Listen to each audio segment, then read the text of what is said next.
how to do the scorebook. Okay, before we get started, just note that the scorebooks may vary. So they all have the same information, they just may be different spots. So don't get freaked out by that. Prep ahead of time. You may want to copy the roster in before the game. This can help save time. It's a two-person job.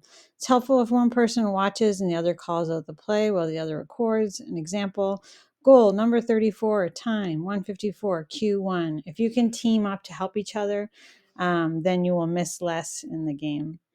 And step one, write in the roster. So please write in the roster. You're going to put the player number and do it in order of the numbers.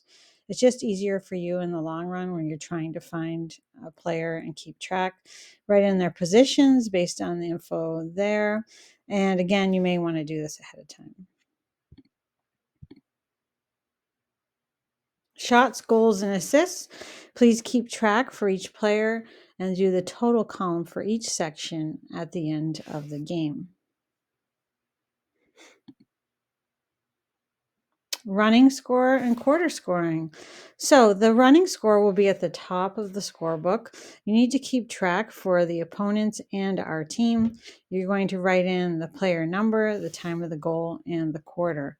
As you can see here, there's the number, and then we put a slash, the time of the goal, and what quarter that goal happened. And then when you continue across the second page, this will be aligned with the running score, the quarter scoring. Just try to keep track for the opponent and the home team, the scores for each quarter, or the goals, sorry. Step 4 is game scoring. This is for individual scoring, usually for our team. Keep track of the player number, the player name, tally for goals, assists, and penalties. Goalie saves. This is just typically for our team. We're going to keep track player number, quarter. This gives us stats for all goalies that play in the game. So make sure to write the goalie numbers if they are changing to different goalies. We are going to keep track of penalty minutes. So please put in the player number. The PT is the penalty time, and then what the name of the infraction is, and then when it occurs in the game. If you are not sure about the penalty time or infraction, just ask. Typically, the ref will come over near the sideline and announce what the penalty is, the player number, and what the infraction was. And if you still don't get it, feel free to ask somebody. Ask the timekeeper, ask players on the team.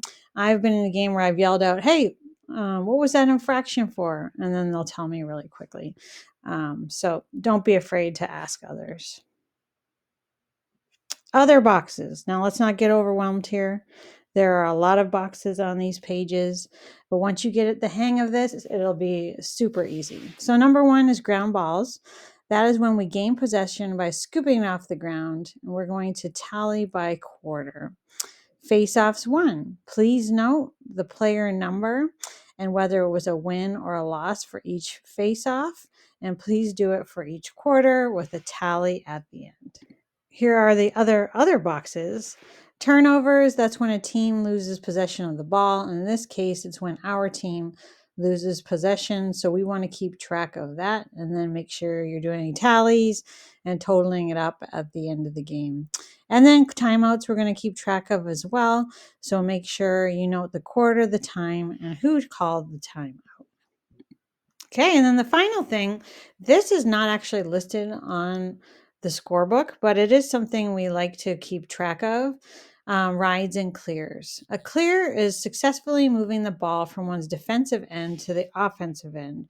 So we're going to keep track of that for our team. When we can get it out of our end and past half and to a player on our team and they successfully gain possession, then we're calling that a clear. We cleared it out, whether it's we passed it up the field or we ran it up the field. And then a ride is when we stop the opponent from doing the exact same thing against us. So we want to keep track of when we can move it up the field successfully and when we can stop the other team from doing the same thing. Okay, that's it. Don't stress. This looks overwhelming, but you catch on very quickly. It is fun and keeps you very focused and invested in the game. And most importantly, Go Greely!